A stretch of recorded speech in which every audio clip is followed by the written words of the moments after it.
नमस्कार दोस्तों, मैं Rajendra Redekar make me learner ये यूट्यूब चैनल पे आप सभी का स्वागत करता हूँ।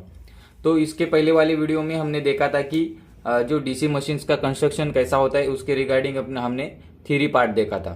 अब आज देखेंगे कि वो जो कल पढ़ाया था उसके बेसिस पे जो ऑब्जेक्टिव क्वेश्चंस पूछे जाते हैं वो ऑब्जेक्टिव क्वेश्चंस आज हम देखेंगे। तो उसमें अब तक हम क्वेश्चन नंबर 272 तक आए थे। तो आज पहला question 272, pole of DC machines are often laminated to reduce. इसमें क्या बोला है कि pole of DC machines often means mostly laminated क्यों रहते। तो पोल यानी पोल में दोनों पार्ट आते हैं, एक तो पोल कोर और दूसरा पोल शू। ये जो पोल कोर है ऊपर वाली ये पढ़ाया था मैंने, और ये पोल शू ये दोनों मिला के क्या बनता है, पोल बनता है। तो ये पोल ये भी लैमिनेटेड रह सकता है और ये भी लैमिनेटेड तो हमेशा रहता ही है। तो ये क्यों लैमिनेटेड रहता है ऐसा बोला है। तो इसमें आंसर आएगा to reduce eddy current loss. Eddy current loss मैंने बताया है कि एडी करंट लॉस कम करने के लिए इसे स्टैंपिंग्स में लैमिनेशन किए जाते हैं। उसे स्टैंपिंग भी बोलते हैं, लैमिनेशन भी बोलते हैं। लैमिनेशन किया जाता है या फिर स्टैंपिंग्स प्रोवाइड की जाती है इसको। और अगर हिस्टेरिसिस लॉस कम करने के लिए क्या किया जाता है, अच्छा क्वालिटी का मैग्नेटिक मटेरियल यूज किया जाता है। यानी अच्छे क्वालिटी का कौन सा बताया था, हाई ग्रेड सिलिकॉन स्टील। तो इधर अगर ऐसा क्वेश्चन पूछा कि pole of DC machines are made up of high grade silicon steel और electrical grade silicon steel to reduce, तो उसमें आंसर क्या आएगा, हिस्टेरिसिस लॉस। तो हिस्टेरिसिस लॉस कम करने के लिए high grade silicon steel use होता है और एडी करंट लॉस कम करने के लिए क्या यूज होता है, लैमिनेशन यूज होता है। Question number 273, the commutator in a DC machine acts. Commutator का मैंने बताया था वो मैकेनिकल रेक्टिफायर का भी काम करता है। इन केस ऑफ अगर ये मशीन है, मशीन का आर्मेचर है, अगर ये मोटर है समझो, तो मोटर को सप्लाई कौन सा लगता है, मोटर अभी इधर से डीसी जाएगा और अंदर जाते वक्त मोटर में कौन सा जाएगा, एसी। कंडक्टर में जो करंट जाएगा वो बाहर से अपने को डीसी मोटर है तो बाहर हमको दिखेगा क्या कि प्लस माइनस डीसी दे रहे, लेकिन अंदर जो कंडक्टर में फ्लो होगा वो एसी होगा, यानी वो चेंज होगा उसकी डायरेक्शन। अगर समझो जनरेटर है, डीसी जनरेटर है, तो जनरेटर में जो भी जनरेट होगा वो एसी होगा, क्योंकि डीसी कभी डायरेक्टली जनरेट नहीं होता। और बाहर आते वक्त क्या होगा, इधर कम्यूटेटर और ब्रशेस रहेंगे, ऐसे गोल इधर कम्यूटेटर और बाहर ब्रशेस रहेंगे उसके। तो वो कम्यूटेटर क्या करेगा, एसी का डीसी करेगा। तो दोनों ही फंक्शन होते हैं। अगर वो मोटर है तो डीसी का एसी होता है, यानी रेक्टिफायर का काम करता है। अगर जनरेटर है तो अंदर एसी तैयार होता है, वो बाहर आते वक्त डीसी में कन्वर्ट करता है। तो मैकेनिकल रेक्टिफायर का भी काम किया उसने। तो ये दोनों ऑप्शन है कहाँ लिखे है, आइदर ए और बी, डी आएगा। क्वेश्चन नंबर 274, और एक समझ लो कि कम्यूटेटर का फंक्शन सिर्फ इतना ही है, रेक्टिफिकेशन का और इन्वर्टर का। करंट कलेक्ट करना नहीं है काम उसका। करंट कलेक्ट कौन करता है, इधर जो दिखा है ये ब्रश कलेक्ट करते, करंट कलेक्ट करने का काम ब्रशेस करते। The commutator segments of DC machines are made of. अभी देखो कम्यूटेटर रहता है, ये अगर शाफ्ट समझो तो शाफ्ट, अपना शाफ्ट पे एक कम्यूटेटर रहता है। कम्यूटेटर में क्या रहता है दोस्तों, ऐसे सेगमेंट्स रहते हैं। तो ये कम्यूटेटर का सेगमेंट है, फर्स्ट सेगमेंट देखो, और ये सेकंड सेगमेंट समझो। तो दोनों सेगमेंट के बीच में इंसुलेशन रहता है, इंसुलेशन रहता है। वो कि कौन सा इंसुलेशन, माइका इंसुलेशन रहता है। तो देखो ये फर्स्ट है ए सेगमेंट, सेकंड सेगमेंट है दोस्तों, और ये दो सेगमेंट के बीच में इंसुलेटर रहता है। तो कम्यूटेटर सेगमेंट जो रहता है वो किसका बनता है, कॉपर का। लेकिन वो कौन सा कॉपर रहता है, हार्ड्रॉन कॉपर। सुनो दोस्तों, ये हार्ड्रॉन, ये ये वेरिंग नहीं होना चाहिए। इस पे ब्रशेस हमेशा घिसते रहते। इस पे हमेशा क्या रहते हैं दोस्तों, इधर ऐसे ब्रशेस रहते, दो रह सकते, चार रह सकते। तो ब्रशेस हमेशा इधर घिसते रहते, इसके लिए वो हार्ड्रॉन कॉपर रहता है। क्वेश्चन नंबर 275, और ये इधर इंसुलेशन बताया mica. The normal value of armature resistance of DC motor is equal to. Armature resistance, अभी जो आर्मेचर में वाइंडिंग यूज होती है, अंदर आर्मेचर रहता है, वो आर्मेचर जो वाइंडिंग यूज करते हैं, ये डीसी सप्लाई देते हैं, उसका रेजिस्टेंस कितना रहता है दोस्तों, एक ध्यान में रखिए, वो 0.1 ओम टू 0.5 ओम तक वो रेजिस्टेंस रहता है। अगर ऑप्शन में इसमें इसके बीच में से कौन सा भी ऑप्शन आएगा तो टिक मार्क कर देना। तो अभी इधर कौन सा अवेलेबल है, 0.5 ओम। ध्यान में रखिए 0.1 ओम टू 0.5 ओम तक रेजिस्टेंस रहता है। Question number 276, interpoles are used in. देखिए दोस्तों, इंटरपोल्स आर यूज्ड इन, ये क्वेश्चन अभी नहीं अटेम्प्ट करते, ये बाद में करते। ये इंटरपोल्स का कंसेप्ट मैंने पढ़ाया नहीं है। The rotating part of DC motor is known as. Rotating part, जो पार्ट घूमता है वो कौन सा है, आर्मेचर। देखिए दोस्तों, मैंने पढ़ाया है कि जो स्टेडी रहता है वो पोल वाला पार्ट रहता है, वो पोल वाला कौन सा है, फील्ड वाइंडिंग पोल में रहती है, तो ये स्टेडी है, और जो घूमता है वो बीच में आर्मेचर है। Question number 277, an EMF is induced in the windings of an armature. An EMF is induced in the windings of an armature of a DC generator बोला है, when the armature rotates in. यानी इनका कहना क्या है कि DC generator में armature rotate होता है, तो कौन सी फील्ड में आर्मेचर रोटेट होता है, तो ईएमएफ जनरेट होता है। वो हम लोगों ने अभी कल देखा था कि ये ईएमएफ कैसे इंड्यूस होता है। तो दोस्तों इसमें क्या लिखा है, alternating magnetic flux, magnetic field, electrostatic field, electromagnetic field.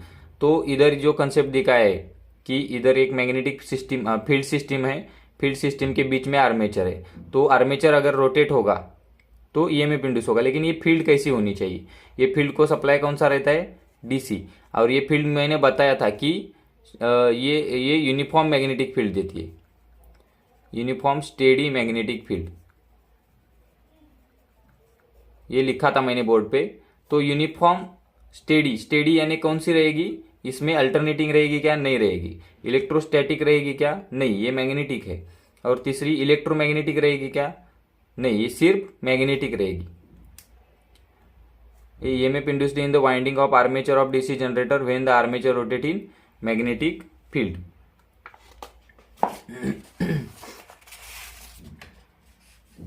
Question number 278, the function of commutator in a DC generator is. Commutator का फंक्शन टू कलेक्ट करंट तो नहीं होता, ब्रशेस का होता है, to change DC to AC. आता इधर लिखा है कि डीसी जनरेटर, अगर जनरेटर होता है तो मैंने अभी बताया कि जनरेटर में एसी जनरेट होता है और बाहर जाते वक्त इधर कम्यूटेटर से डीसी होता है, अंदर जनरेट होते वक्त एसी होता है। ये कंसेप्चुअली ध्यान में रखना।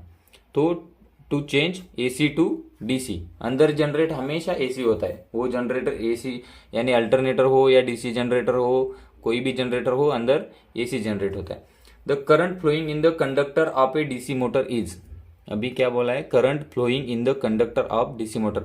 अभी डीसी मोटर के कंडक्टर कहाँ पे रहते हैं, फील्ड में तो वाइंडिंग रहती है, कंडक्टर रहते आर्मेचर में रहते। तो आर्मेचर के इसमें अपन ने देखा था इधर कम्यूटेटर रहता है, और कम्यूटेटर के ऊपर ब्रशेस रहेंगे, और इधर बाहर आता है। अभी ये कौन सा है, डीसी मोटर है, डीसी मोटर है तो इधर करंट कौन सा जाएगा, डीसी सप्लाई अपन देते, इधर डीसी है तो अंदर कौन सा जाएगा, इधर से इधर, कम्यूटेटर के बाद में कौन सा आएगा अंदर, एसी। कम्यूटेटर क्या करेगा, डीसी को रेक्टिफाई करके एसी करेगा, मैकेनिकल रेक्टिफिकेशन का काम करेगा। तो इधर कौन सा, अंदर कंडक्टर में कौन सा करंट फ्लो होगा, एसी फ्लो होगा। दोस्तों जनरेटर के केस से ये रिवर्स है। DC generator can be turn as. अभी देखो कि डीसी जनरेटर को एक और भी नाम है रोटेटिंग एम्पलीफायर। देखो रोटेटिंग एम्पलीफायर भी डीसी जनरेटर को कहते हैं। ये क्यों कहते हैं देखो, तो जो अपना ये है जनरेटर है, डीसी जनरेटर, वो डीसी जनरेटर में जो जनरेट होता है यानी पावर जनरेट होता है। अभी देखते हैं इधर, अभी समझो ये ऐसा शंट है, शंट मोटर है, समझो 3 टाइप के रहते हैं, सीरीज, शंट और कंपाउंड, बताया था मैंने। ये शंट है, ये आर्मेचर है और ये फील्ड है। तो आर्मेचर और फील्ड है, तो इसे रोटेटिंग एम्पलीफायर क्यों कहते हैं। ये अगर आईएफ कंट्रोल करेगा, हम अगर फील्ड वाइंडिंग का करंट कंट्रोल करेंगे तो इसकी आउटपुट पावर कंट्रोल होगी, यानी P output is proportional to small current. ये आईएफ कितना करंट कैसा रहता है, आईएफ का स्मॉल रहता है, ये स्मॉल क्वांटिटी है और ये लार्ज क्वांटिटी है, यानी पावर आउटपुट ये जो है पावर आउटपुट बहुत ज़्यादा रहता है और उसके लिए ये IF अगर हम कंट्रोल करेंगे इसके हिसाब से ये स्मॉल सिग्नल है, यानी स्मॉल करंट को कंट्रोल करके अपन पावर का एम्प्लीफिकेशन कर सकते हैं। यानी एम्प्लीफिकेशन एक्चुअल में एम्प्लीफिकेशन नहीं होता, यानी जितना अपन वो उसको पावर देते हैं उतनी वो आउटपुट में इफिशियंसी माइनस करके उतनी पावर देगा, उसमें एम्प्लीफिकेशन तो नहीं होगा। लेकिन एम्पलीफायर क्यों बोलते हैं, क्योंकि ये अगर IF कम ज़्यादा करेंगे तो उसके हिसाब से पावर ज़्यादा होगी और कम होगी, उसको उन्होंने एम्प्लीफिकेशन लिखा। तो रोटेटिंग एम्पलीफायर का काम DC जनरेटर में होता है, इसलिए DC जनरेटर को रोटेटिंग एम्पलीफायर बोलते हैं। Question number 281, the part of the armature electric circuit which takes active part in EMF generation. देखिए कि अभी आर्मेचर जो रहता है उसमें स्लॉट्स रहते हैं। अभी आर्मेचर ऐसा सिलेंड्रिकल है समझो, तो उसमें स्लॉट्स रहते हैं। ये अभी स्लॉट में कंडक्टर रहता है ऐसा, और ये आगे जाके कम्यूटेटर, इधर कम्यूटेटर रहता है, कम्यूटेटर पे कनेक्ट होता है, कम्यूटेटर से बाहर ब्रशेस से बाहर आता है। यानी इधर कम्यूटेटर सेगमेंट से ये कॉइल जाएगी, अंदर जाएगी, फिर वापस उधर बैक टर्न इधर ये कनेक्ट ही रहती है। ये बैक एंड है, ये फ्रंट एंड है, तो इधर ऐसे वापस आके फ्रंट एंड में कम्यूटेटर को कनेक्ट होती है सेगमेंट को। तो इधर क्या कंसेप्ट है कि which takes active part in EMF generation, और इधर पोल रहते हैं अपने, इधर ऐसे पोल रहेंगी, N पोल समझो, S पोल, दो ही पोल की मशीन है समझो, तो N पोल और S पोल। तो पोल के नीचे जो भी कंडक्टर आते हैं वो एक्टिव पार्ट है, पोल के नीचे डायरेक्टली, यानी ये जो ऐसे कंडक्टर है इधर से इधर तक, यानी आर्मेचर के दोनों आर्मेचर का समझो ये अपना सिलेंड्रिकल शेप है, ये आर्मेचर है। तो यहाँ से मेरे लेफ्ट हैंड से राइट हैंड तक जो पोर्शन है उतने में जो वाइंडिंग का पोर्शन होगा वो एक्टिव पार्ट है, और इधर जो बैक एंड कनेक्शन के लिए वो यूज होता है, यानी एंड कनेक्शन करते हैं और इधर से लीड निकाल के अपन कम्यूटेटर को देते, कम्यूटेटर राइजर बोलते हैं या कुछ तो लीड बोलते हैं, उधर कम्यूटेटर को देते और उधर से ब्रशेस से बाहर जाता है। तो इधर का भी पोर्शन जो है कम्यूटेटर तक का वो भी एक्टिव पार्ट नहीं है, उसमें EMF नहीं जनरेट होगा। EMF कहाँ पे जनरेट होगा, जो आर्मेचर का जो ये है कोर है, वो कोर की लेंथ में जो कंडक्टर है स्लॉट में, तो उसमें ही EMF जनरेट होगा। उधर के पार्ट में जो वो ये एंड वाले बैक एंड में जो भी कनेक्शंस रहेंगे उसमें EMF जनरेट नहीं होगा। तो active part the coil sides बोलते हैं उसे, यानी अगर कॉइल इधर से चल के इधर से एक साइड हो गई है और इधर से फिर वापस आते हो दुसरी साइड, ये फर्स्ट साइड ये second side, the coil sides inside the slot, म्हणजे ह्या साइड्समध्ये EMF जनरेट होतो आणि त्याला ऍक्टिव्ह पार्ट म्हणतो आपण। आणि ओव्हरहँग्स उसे ही बोलते, बैक एंड कनेक्शन जो ये रहते उसे ओवरहैंग या ओवरहैंग बोलते। तो दोस्तों उसमें EMF जनरेट नहीं होता। The exciting coil of any DC machines are wound, the exciting coil means field coil, उसका ही नाम है एक्साइटिंग कॉइल, यानी फील्ड कॉइल बोलते, फील्ड वाइंडिंग बोल सकते। Of any DC machines are wound in the machine in the armature slot around the pole separately, यानी देखिए फील्ड कॉइल जो रहती है इधर दिखा ही है, इधर ये फील्ड कॉइल ऐसा रहता है, ये भी पढ़ा है मैंने, ये फील्ड कॉइल रहती है। तो फील्ड कॉइल कहाँ पे लपेटी रहती है, पोल पे। तो इधर कौन सा आंसर आएगा, अराउंड दी पोल। आर्मेचर में आर्मेचर की वाइंडिंग रहेगी, वो एक्साइटिंग कॉइल नहीं बोलते उसे, आर्मेचर की कॉइल बोलते। आर्मेचर स्लॉट में ये नहीं आएगी, अराउंड दी पोल आएगी। इन द मशीन, अभी इन द मशीन तो बराबर है लेकिन एग्जैक्ट आंसर नहीं है बराबर। इन द मशीन यानी क्या होगा, इन द मशीन तो आर्मेचर वाइंडिंग भी इन द मशीन रहती है, तो सेपरेटली ऐसा कुछ नहीं, तो अराउंड दी पोल से आंसर एकदम अप्रोप्रिएट है। The commutator of DC machine act as, अभी हो गया कम्यूटेटर क्या करता है, rectifier, commutator in a DC machine, full wave rectifier, half wave rectifier, control full. अभी जो DC उसको देते हम, DC देंगे और इधर रेक्टिफायर का ऑप्शन है, इन्वर्टर का तो नहीं है, और DC देंगे तो रेक्टिफायर, यानी रेक्टिफायर का काम क्या है, AC टू DC, यानी AC लिखना पड़ेगा इधर। जनरेटर में AC जनरेट होगा तो उसे DC, कम्यूटेटर इधर कम्यूटेटर है समझो, तो कम्यूटेटर को अगर हम DC देंगे तो वो जो तैयार करेगा वो ऐसा करेगा, यानी ऐसा नहीं रहेगा एग्जैक्टली, ये समझो ये ऐसी ट्रेपेजॉइडल, ये ऐसा रहेगा, यानी इधर दिखाता हूँ मैं,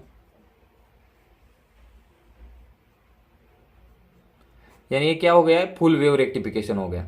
यानी जो निगेटिव इधर जो पॉजिटिव है उसे ये जो एसी देंगे ना, सॉरी एसी देंगे अपन जनरेटर में, अंदर जो जनरेट होगा वो एसी होगा, अंदर जो जनरेट होगा वो एसी होगा। वो एसी को कैसा करेंगे, डीसी करेंगे।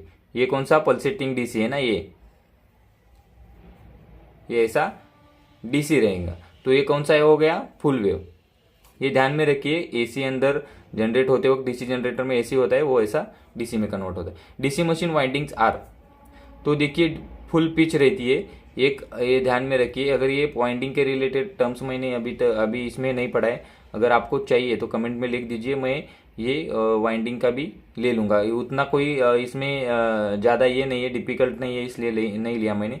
यानी पोल पिच क्या रहता है, फ्रंट पिच, बैक पिच, इस पे ज़्यादातर क्वेश्चंस नहीं आते, सिर्फ कंसेप्चुअल आते, थ्योरी आती है, उधर न्यूमेरिकल तो ज़्यादा उतने आते नहीं। लेकिन पता होना चाहिए दोस्तों, अगर आपको चाहिए वो वीडियो कि full pitch, short pitch, front pitch या और बैक पिच, कम्यूटेटर पिच, वो जो चाहिए तो कमेंट में लिख दीजिए, मैं वो उसका भी वीडियो बना दूंगा।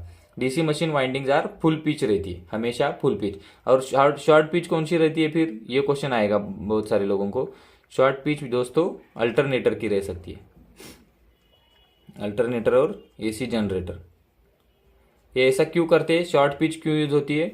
और इधर भी डीसी मशीन पे भी शॉर्ट पिच यूज कर सकते हैं, लेकिन बहुत कम। अगर ये फुल पिच 90% लोग फुल पिच करेंगे तो 10% ही मशीन्स में शॉर्ट पिच यूज होंगी। शॉर्ट पिच कब यूज होती है कि बड़े बड़े मशीन में, या जहाँ पे कॉपर सेविंग बहुत ही लार्ज अमाउंट में होगा, ये कॉपर सेविंग के लिए करते,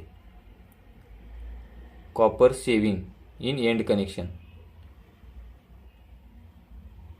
देखिए दोस्तों, अगर पहली वाइंडिंग एक स्लॉट में डाली तो बराबर दूसरी वाइंडिंग इधर जानी चाहिए, लेकिन करते क्या है, पहली वाइंडिंग इधर से लेके दूसरी वाइंडिंग पहले ही स्लॉट, उसके पहले वाले एक या दो छोड़ के पहले ही लेते हैं इधर। तो क्या होता है, इधर जो एंड कनेक्शन के लिए इधर से ये जो एंड कनेक्शन है, ओवरहैंग जो बोला, वो उसके लिए जो कॉपर लगेगा वो यहाँ से यहाँ जाने के लिए कम लगेगा, यहाँ से यहाँ जाने यानी लार्ज मशीन में ये जो डिफरेंट है, एक भी स्लॉट इधर लिया तो लार्ज मशीन में बहुत सारा कॉपर सेव हो जाता है। तो अल्टरनेटर में तो शॉर्ट पिच यूज होती है, और लेकिन डीसी मशीन में नॉर्मली फुल पिच यूज होती है, कभी कभार शॉर्ट पिच होती है।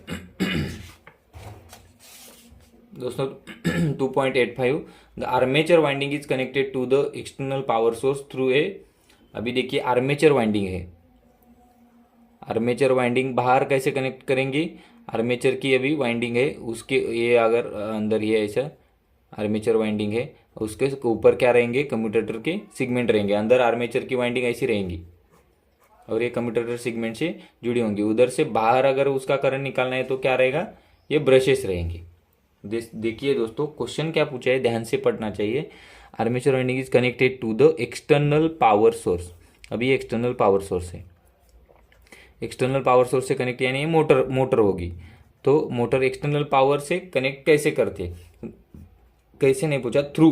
तो कहाँ से थ्रू क्या करते, ब्रश। अभी बहुत सारे लोग बोलेंगे थ्रू ब्रश और कम्यूटेटर, कम्यूटेटर नहीं आएगा उसमें। क्यों नहीं आएगा, क्योंकि कम्यूटेटर इटसेल्फ ये वाइंडिंग के साथ ही घूम रहा है, ये अलग नहीं है, ये स्टेडी नहीं है। स्टेडी कौन है, ब्रश। तो एक अकेला ही वो यानी बीच में आएगा, बाकी जो है पार्ट वो मोटर का रहेगा, यानी अंदर का आर्मेचर का पार्ट है। तो दोस्तों क्या आएगा, एक्सटर्नल पावर सोर्स थ्रू क्या आएगा, उसका आंसर ब्रश सिस्टम, कम्यूटेटर उसमें नहीं आएगा। तो दोस्तों क्या और क्या 2.86 the EMF induced in the DC generator armature winding. EMF induced इन, अभी जनरेटर है उसके वाइंडिंग में एसी जनरेट होता है। The flux is maximum in the following part of DC motor. अभी फ्लक्स मैक्सिमम कहाँ पे होता है, ये कंसेप्ट देखिए कि अभी पोल जो है, समझिए ऐसे पोल है और ये आर्मेचर है, आर्मेचर में कंडक्टर है समझो, ये स्लॉट में, और ये घूम रहा है। अगर आर्मेचर घूमता है तो मैंने बताया था कि ये फील्ड जो है, ये फील्ड कैसी है, इधर एन पोल है, समझो 2 पोल की मशीन है, एस पोल, तो ये फील्ड ऐसी स्टेडी रहनी चाहिए, बराबर।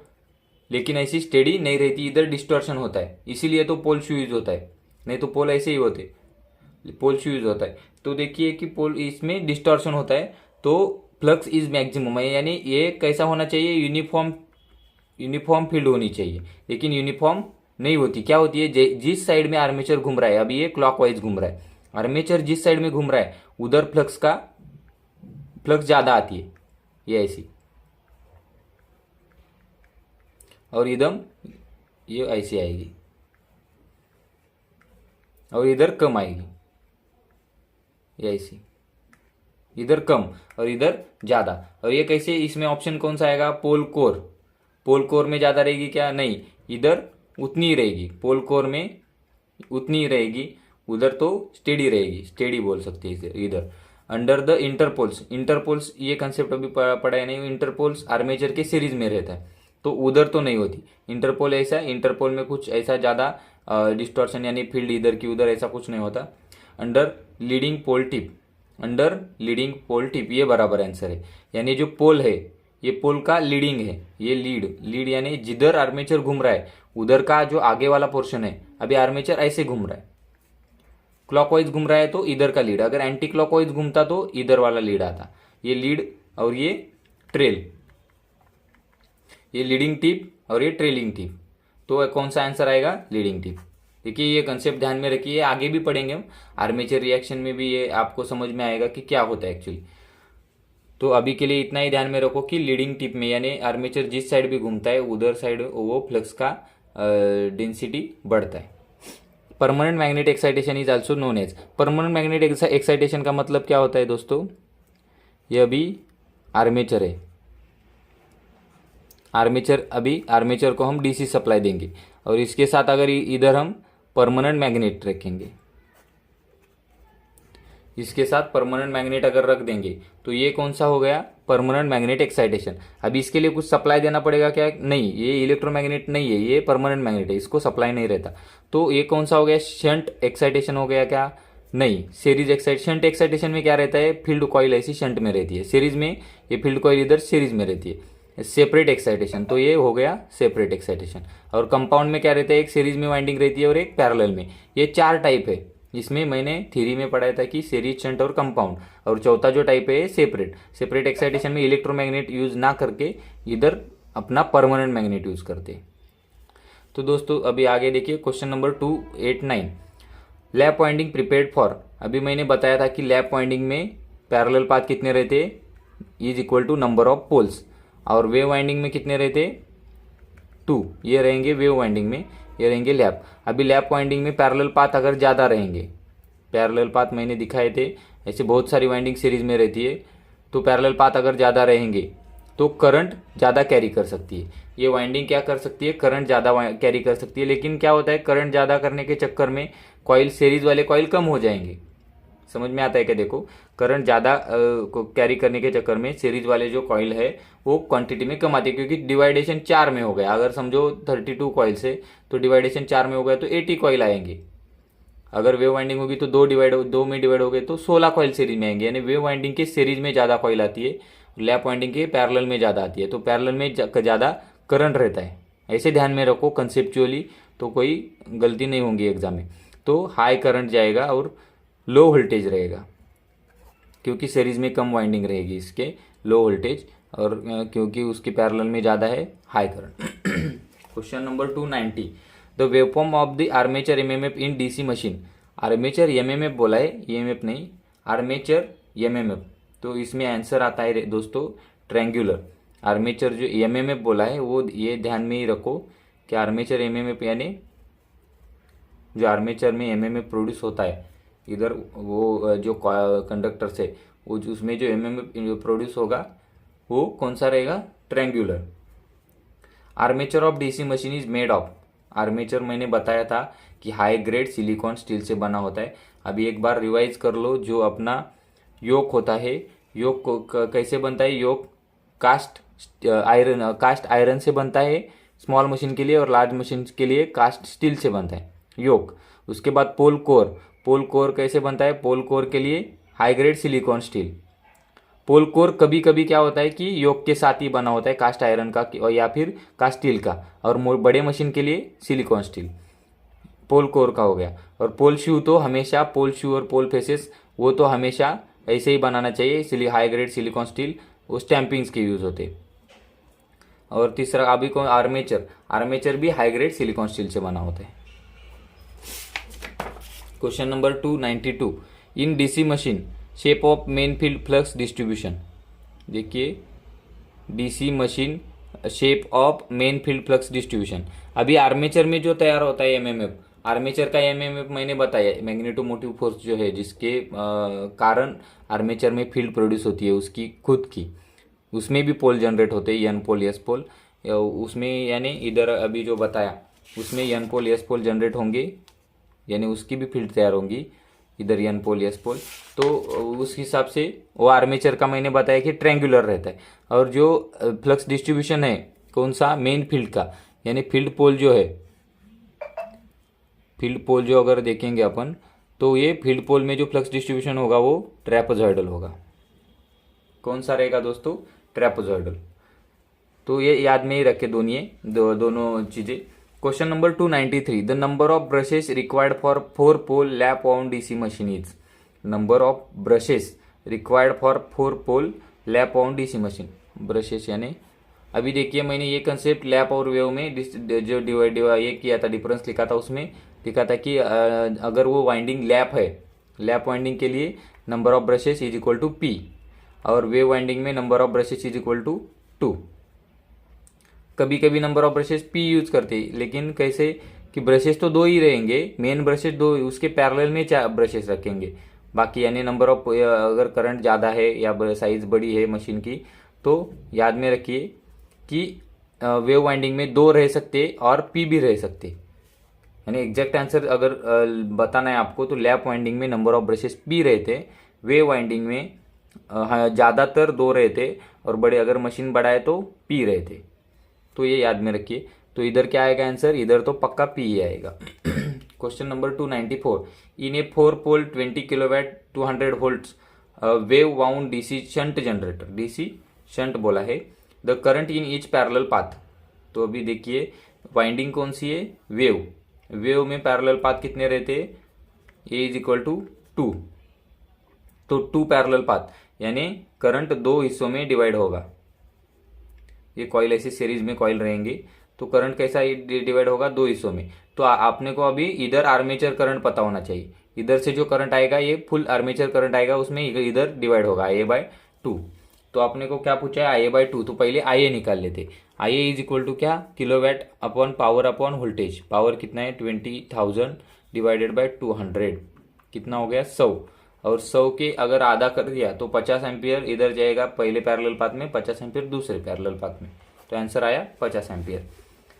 Question number 295, the number of parallel paths in simplex wave wound generator is. अभी क्या है पैरेलल पाथ, अभी ये कौन सा है, वेव वाउंड है। तो वेव वाउंड में पैरेलल पाथ कितने रहते, अभी पढ़ा हमने 2, अभी कितने रहेंगे 2। In a DC generator, whenever the rotating armature coil is parallel to the lines of flux। अभी देखिए 2 पोल की मशीन है समझो,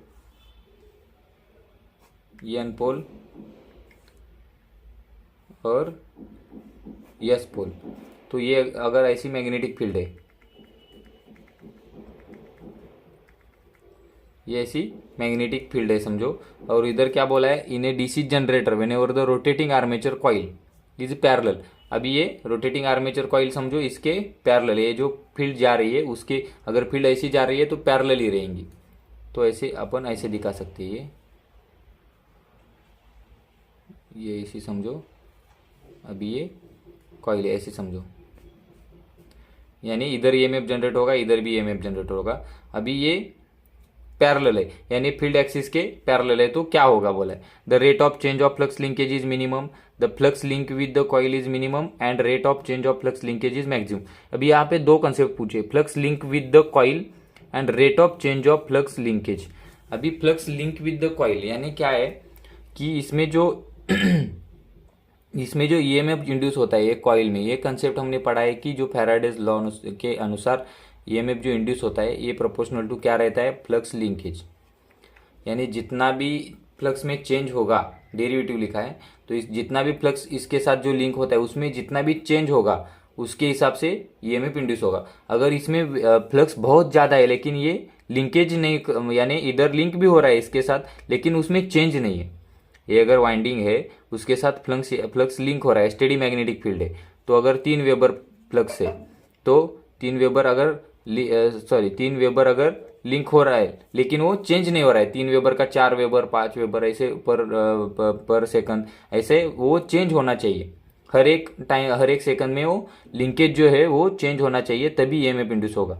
तो फ्लक्स लिंकेज अलग पॉइंट है, यानी फ्लक्स लिंक यानी जितनी भी इसके साथ लिंक होती है। और दूसरा एक अलग पॉइंट है rate of change of flux linkage, यानी जब भी ये फ्लक्स तो एक तो फ्लक्स चेंज होनी चाहिए, नहीं तो इसकी जो पोजीशन है वो हमेशा चेंज होनी चाहिए। ये घूमता है इसलिए क्या होता है उसके साथ फ्लक्स लिंकेज जो है वो अलग अलग रहता है हर एक पोजीशन में। एन पोल के अगर बीचों बीच रहेगा, पैरेलल रहेगा, तो अगर पैरेलल है समझो, तो पैरेलल होगा तो फ्लक्स लिंकेज एकदम कम हो जाएगा क्योंकि ये पैरेलल है।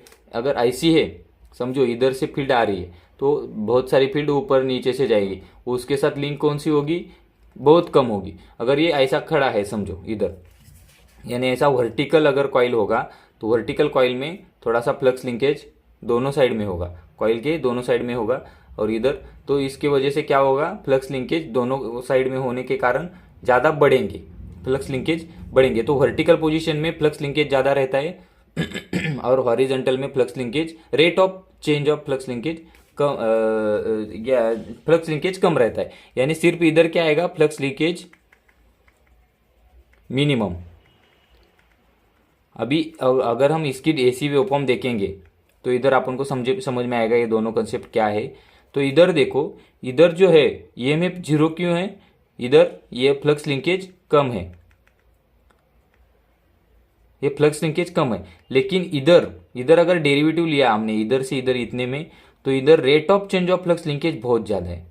तो इधर क्या आएगा, रेट ऑफ फ्लक्स लिंकेज बहुत ज़्यादा। ये पोजीशन यही है, जब हॉरिजॉन्टल रहता है तो इधर की पोजीशन आएगी 0 वाली, या फिर इधर की ले सकते हैं या फिर इधर की ले सकते हैं। तो रेट ऑफ चेंज ऑफ ये इस पोर्शन में इधर फ्लक्स अगर मिनिमम लिंक हो रहा है लेकिन rate of change of flux बहुत ही ज़्यादा है, तो आंसर का आएगा flux link with the coil is minimum but rate of change of flux linkage is maximum. ये कंसेप्ट आपको, ये एसी वेवफॉर्म अगर निकाली तो इसमें से आपको समझ में आ जाएगी। Question 297, how many parallel paths are there in 6 pole simplex lap. अभी ये लैप वाइंडिंग है, लैप वाइंडिंग में पैरेलल पाथ कितने रहते हैं, A is equal to P for simplex. अभी ये क्या कंसेप्ट है, सिंप्लेक्स, डुप्लेक्स, ट्रिप्लेक्स, क्वाड्रुप्लेक्स ऐसा रहता है। एक देखिए, सिंप्लेक्स, डुप्लेक्स, ट्रिप्लेक्स और एक रहती है क्वाड्रुप्लेक्स। तो सिंप्लेक्स वाइंडिंग में कितने पैरेलल पाथ रहते हैं, पी। अगर डुप्लेक्स रहेंगी तो 2p, ट्रिप्लेक्स रहेंगी तो 3p, क्वाड्रुप्लेक्स रहेगी 4p। यानी इसका फॉर्मूला क्या आएगा, A is equal to M P. M यानी एम ये चेंज होता रहता है, सिंप्लेक्स में 1 रहेगा, डुप्लेक्स में 2 रहेगा, ट्रिप्लेक्स में 3 रहेगा, क्वाड्रुप्लेक्स में 4 रहेगा। तो पैरेलल पाथ इधर क्या लिखा है ये भी देखने का। अगर इधर डुप्लेक्स लिखा होता तो पैरेलल पाथ 6 के डबल 12 आ जाता, लेकिन इधर सिंप्लेक्स लिखा है। ये सिंप्लेक्स यानी कनेक्शन कैसा रहता है, सिंप्लेक्स यानी एक ही स्लॉट में अगर एक कंडक्टर डाला तो वो सिंप्लेक्स होगा। अगर एक ही स्लॉट में उसके साथ दूसरा भी कंडक्टर ऐसा यानी दूसरा कंडक्टर डाला तो डुप्लेक्स हो जाएगा। तो ऐसा अपन देख सकते हैं कि सिंप्लेक्स, डुप्लेक्स, ट्रिप्लेक्स रहता है। क्वेश्चन नंबर, और इसमें सिंप्लेक्स वाइंडिंग में जितने स्लॉट्स होंगे लैप वाइंडिंग में उतने ही कम्यूटेटर सेगमेंट होंगे, स्लॉट और कम्यूटेटर सेगमेंट बराबर रहेंगे। और अगर कॉइल डुप्लेक्स है तो कम्यूटेटर सेगमेंट डबल हो जाएंगे, ट्रिप्लेक्स है तो कम्यूटेटर सेगमेंट ट्रिपल हो जाएंगे। तो यानी अगर कौन सी भी वाइंडिंग अगर सिंप्लेक्स, डुप्लेक्स, ट्रिप्लेक्स करनी है तो कम्यूटेटर सेगमेंट्स अपन को चेंज करने पड़ते हैं, ज़्यादा करने पड़ते हैं। In DC generator brushes are made of, brushes कैसे बने होते हैं, ब्रशेस बने होते हैं कार्बन के और ग्राफाइट के। दोस्तों ध्यान में रखिए, कम्यूटेटर सेगमेंट कौन से, hard drawn copper, commutator segment hard drawn copper. और जो कम्यूटेटर के बीच में इंसुलेशन होता है वो माइका का बना होता है। और ये जो उसके बाद जो ब्रशेस होते हैं वो अभी देखा हमने कार्बन और ग्राफाइट से बने होते हैं। तो इसमें हर एक पॉइंट कवर होता है। मैं क्वेश्चन ऐसे चूज कर रहा हूँ जो ये प्रीवियस क्वेश्चन जो एग्जाम में पूछे गए सारे क्वेश्चन से, तो ऐसे क्वेश्चन चूज कर रहा हूँ कि उसके उससे रिलेटेड बहुत सारी थ्योरी यानी कंप्लीट थ्योरी कवर हो जाए। तो question number 299, dash dash is a heteropolar structure with stationary poles and rotating armature. Stationary poles जो फील्ड कॉइल स्टेशनरी रहती है, आर्मेचर अपना रोटेटिंग रहता है, और हेट्रोपोलर स्ट्रक्चर रहता है वो कोई किसका रहता है, डीसी मशीन का। ये मैंने पढ़ा है, ये डीसी मशीन का रहता है। तो दोस्तों इधर अपने थ्योरी जो कंस्ट्रक्शन था डीसी मशीन का उसके रिगार्डिंग जो भी ऑब्जेक्टिव क्वेश्चंस थे वो इधर कवर हो गए दोस्तों। धन्यवाद।